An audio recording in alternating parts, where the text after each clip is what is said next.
Let's start with the nightmare. I really want you to imagine this. Picture the control room of the VLA, the Very Large Array in New Mexico. It's maybe 3:00 a.m. Dead quiet. Completely. The desert outside is pitch black, freezing. Inside, you've got that classic hum of air conditioning, cold coffee, and just screams, that pale blue glow. Just another shift, right? Listening to the static of the universe, waiting for a signal you don't actually expect to ever arrive. Until it does, and the screens just light up. And we're not talking about, a pulsar or some random cosmic event. Those are just noise, really. Violent, but random.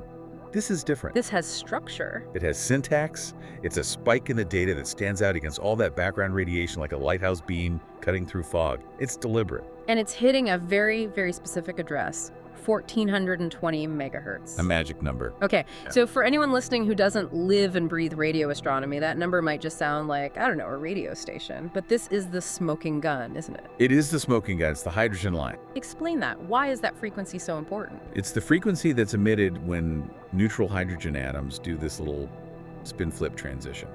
It's the most fundamental, most common physical constant in the entire universe. So if you're an intelligent species and you want to send a message? You scream it on 1420 megahertz. Yeah. Because, everyone else with a radio telescope is probably listening to it. It cuts through dust clouds. It travels for millions of light years without degrading.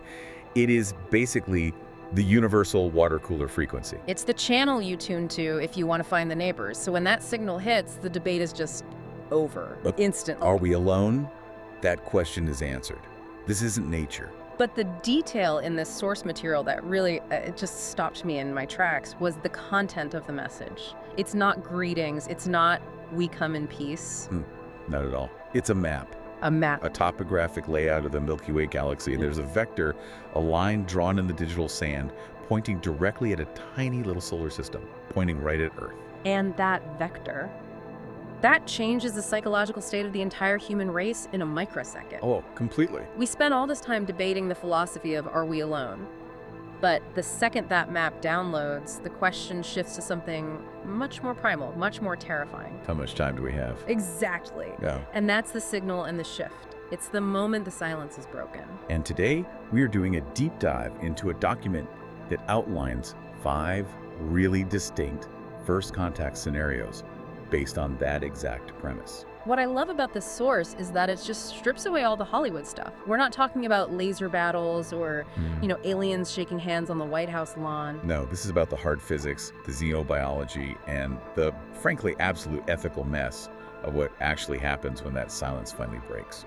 The source structures this so well. It's split into 2 main parts. First, we're going to look at the they find us scenarios. Where we're the ones looking up at a super civilization that is vastly superior to us. And then we're going to completely flip the script and look at the we find them scenarios where humanity is the advanced species and we stumble upon something, well, something lesser. And honestly, while that first part is, absolutely terrifying, it's the second part where the real moral complexity kicks in. I agree. But let's start with the giants first. Let's do it. Okay. Scenario Alpha. The source gives them a great name. The Stellar Engineers. Right. And in the literature, this is your classic Kardashev Type 2 civilization. But I think when people hear Type 2, they just think big ships or better lasers. Yeah, it's just a bigger number. It's so much more than that. We need to clarify the sheer scale of energy we're talking about here, because it's almost incomprehensible to the human mind. Okay, so let's try to contextualize it. A Type I civilization, which we aren't even close to yet. We're maybe a Type 0.7 on a good day. Right. A Type I can harness all the solar energy that falls on its home planet. We're, still burning dead dinosaurs and splitting atoms just to keep the lights on. Exactly. But a Type 2 civilization has transcended its planet entirely. They harness 100% of the energy output of their star. 100%. All of it. That's roughly 10 billion times more energy than a Type I civilization.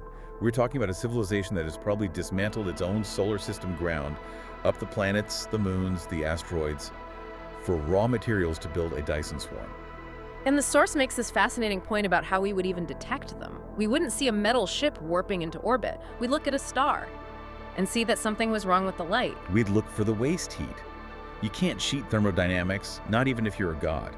If you wrap a star in solar collectors to run a massive supercomputer, that computer gets hot. It has to radiate that heat somewhere. It has to. It radiates infrared energy. So astronomers wouldn't be looking for a shiny object. They'd be looking for a star that's strangely dim in the visible spectrum, but is just glowing bright red in the infrared. An infrared excess. And what are they doing with all that power? They're not powering toasters. The source describes the entity as a post-biological machine consciousness. This is the Matryoshka brain concept, isn't it? It is, yeah. I want you to imagine a computer system the size of a solar system, running on the total energy of a star. The processing power is, well, it's effectively infinite. And for a civilization that advanced, biology are messy, fragile, dying bodies. It's an inefficient cage. The source argues that a Type 2 civilization would have uploaded their minds eons ago. They don't live on a rocky planet with an atmosphere.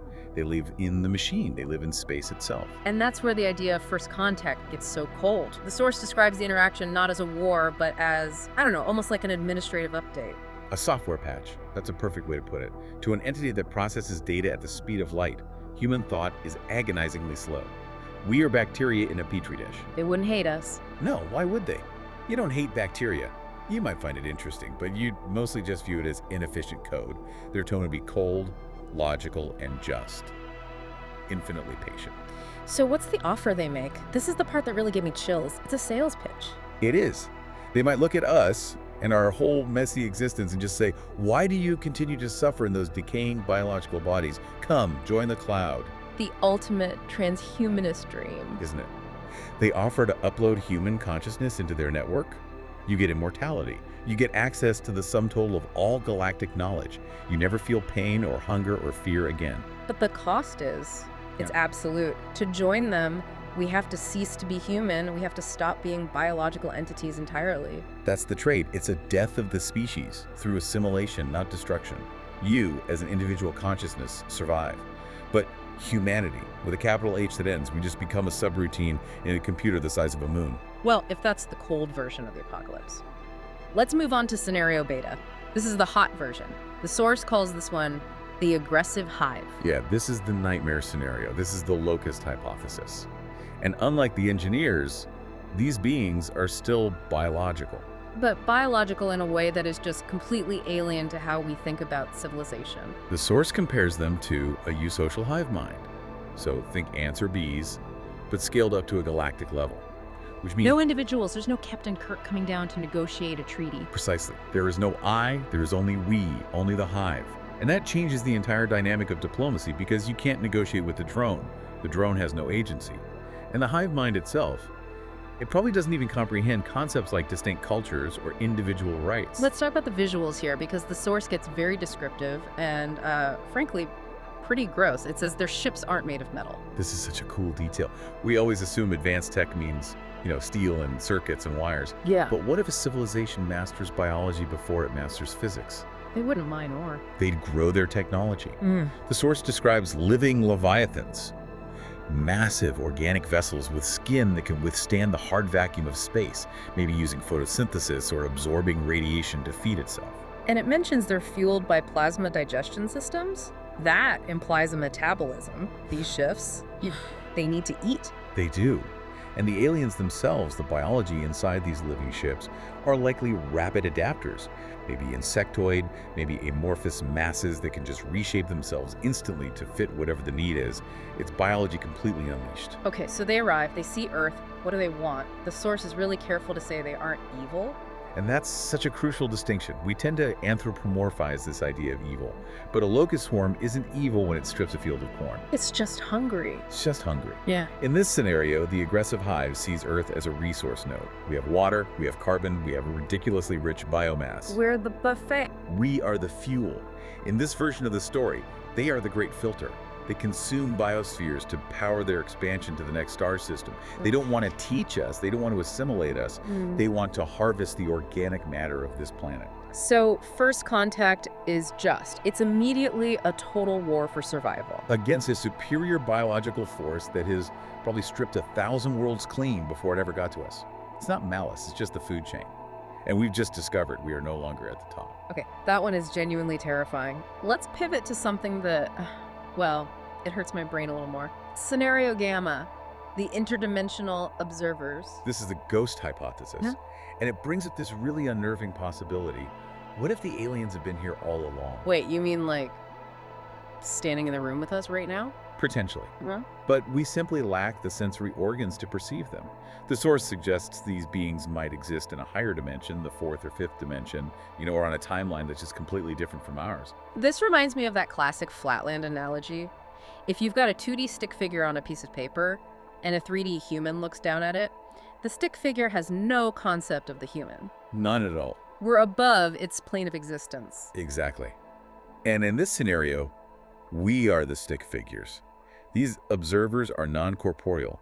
They might be beings of pure energy, or maybe they're comprised of dark matter, which we know interacts with gravity but not with light. They're looking down at our 3D paper from an angle we can't even point to. So we can't see them, but the source says we might be able to detect them through distortions. Right, like shifting geometric patterns of light that have no source. Sudden, unexplained drops in temperature, distortions in the air. Their technology would seem like magic to us because they aren't traveling through space in a straight line. They're folding space-time. And the communication issue here seems insurmountable. The source says their logic is non-linear. Well, if you exist in a higher dimension, you probably perceive time differently. Maybe they see our past, present, and future all at once, simultaneously. How do you even have a conversation with that? Imagine trying to talk to someone who already knows what you're going to say, has already heard you say it, and is also watching your great-grandchildren die all in the same moment. That makes my head spin. It makes communication impossible. We're living linearly. They're living omnisciently. And the psychological impact here isn't fear of an invasion. It's this deep, crushing, existential dread. The source calls it realizing we are shadows on a wall. It's the ultimate insignificance. We realize we're just irrelevant background noise to beings we can't even begin to comprehend. They aren't here to invade or to help. They're just watching. Or maybe we aren't even being watched. Maybe we're just the unintended byproduct of their reality intersecting with ours, like, mold growing on a wall. Wow. Okay, so we have the engineers who want to upload us, the hive that wants to eat us, and the observers who treat us like we're not even there. The source then pivots to this idea of the great filter and anthropocentrism. This is the big why question. Right. If any of these civilizations exist, why haven't we seen them? This is the classic Fermi paradox. And the source applies the great filter to each of these scenarios in a really chilling way. Okay, let's run through them. For the engineers. They were ignoring us. We were just ants on an anthill. Until we split the atom, that sudden energy signature was the flare that went up and said, okay, the ants have found the matches. And for the hive. Much simpler. They just arrived. We simply haven't been on the menu until right now. And the observers? They were always watching. We were just too blind, too limited in our dimensionality to ever see them. And this all leads to what the source calls the ego death. Which is the complete and utter destruction of our anthropocentric view of the universe. For thousands of years, humans have believed we are the center of the story. We're the protagonists, God's special creation. And in any of these scenarios, we realize very suddenly that we are not the main character. We are children, we are food, or we are noise. Day zero, the day of contact, isn't about their technology. It's about the mirror they hold up to us. Exactly. It forces us to confront our own primitive nature. We're still, throwing rocks at each other on a single mud ball while the adults are out there rearranging stars. Speaking of nature, I want to take a quick detour here into the science of the aliens themselves because the source has this incredible deep dive on alien biochemistry. Oh, I love this section. Specifically, the silicon versus carbon debate. Yeah, because again, we all suffer from what you could call carbon chauvinism. We just assume life has to look like us. But silicon is chemically very similar to carbon, right? They're basically neighbors on the periodic table. They're in the same column, which means they have the same number of valence electrons. They bond in very similar ways, but there's a critical difference. Which is? Silicon bonds are much stronger and more stable at really high temperatures, whereas carbon bonds, they just break down when it gets too hot. So a silicon-based life form wouldn't have evolved on a temperate world like Earth? No way. Earth is far too cold for them. They'd evolve in high heat, high pressure environments, maybe deep underground, or on a planet that's orbiting much, much closer to its star. And that environment would dictate their form. The source says they'd be crystalline? Yeah, they wouldn't be soft and squishy like us. Our biology is based on these long, flexible carbon chains. Theirs would be based on rigid, rocky, crystalline structures. But the part that really, really blows my mind is the respiratory system. I was hoping you'd bring this up, the image of exhaling bricks. It sounds totally absurd, but chemically it's completely sound. So humans inhale oxygen, and we exhale carbon dioxide, which is a gas. We breathe out a gas. Right. But if a silicon-based creature inhales oxygen, the chemical byproduct is silicon dioxide. Which is sand or quartz. It's a solid. So every time they exhale, they would literally be excreting solid crystals or fine sand from their lungs. That is such a visceral image, just coughing up little diamonds every time you speak. But it's not just their bodies that are different, it's their perception of time. And this goes right back to the chemistry. Metabolic reactions in silicon are likely to be much, much slower than in carbon. The source calls it thinking at a geological pace. So to a silicon life form, a human being would just appear as this buzzing, frantic flash of light. Exactly. We would live and die in what, to them, feels like the blink of an eye. Imagine the diplomatic nightmare of trying to synchronize that conversation. You say hello, and by the time they process the audio wave and formulate a response, 50 years have passed. Your granddaughter is the one hearing the answer. It just highlights how profoundly alien could be. It might not be a difference of language, it might be a fundamental difference of temporal perception. Which is a perfect bridge to the second half of our deep dive. We've looked at the gods, the monsters, and the living rocks. But what happens if the universe isn't full of things stronger than us? What if it's full of things weaker? Part 2. The Silence of the Lambs. I love that title. This is the shift to what is, statistically, a much more likely scenario. Right. The universe is ancient. Civilizations probably rise and fall all the time. It is very likely that if and when we find life, it won't be flying starships. And the setup here is so realistic. We point our new telescopes at a planet, say, Proxima Centauri b. We analyze the light filtering through its atmosphere. We see the biosignatures. Oxygen, methane, maybe even a spike that looks like chlorophyll. The lights are on. But nobody is broadcasting. No radio waves, no Dyson swarms, just a quiet, living world. And the source points out something really profound here. We are not the victims in this story. We are the gods. We are the invaders. That is such a powerful reframing. We spend all this time worrying about being invaded, and we so rarely stop to consider what happens when we're the ones showing up in the big ships. So let's look at scenario delta, the petri dish. This is a world of flora and simple fauna, so we should be thinking of Earth during, what, the Cambrian explosion? Or the Carboniferous period? Exactly. Giant insects, massive ferns. Oceans just teeming with gelatinous life. No language, no cities, only instinct. So on the surface, this sounds safe. No death rays, no hive minds. But the source calls this the Andromeda strain risk. The danger here isn't technology, it's biology. Specifically, this concept of incompatibility in something called the chirality barrier. I've heard this term chirality, but can you break it down? Why is it a barrier? Chirality is basically the handedness of a molecule. Amino acids, the building blocks of all life, can be oriented in either a left-handed or a right-handed twist. Okay. All life on Earth, for reasons we still don't fully understand, is left-handed. Every single bit of it. An alien life? Could be right-handed. And if that's the case, their biology is fundamentally incompatible with ours. If an astronaut ate a piece of alien fruit from this planet, even if it looked exactly like an apple, their body might not even recognize it as food. It would provide zero nutrition.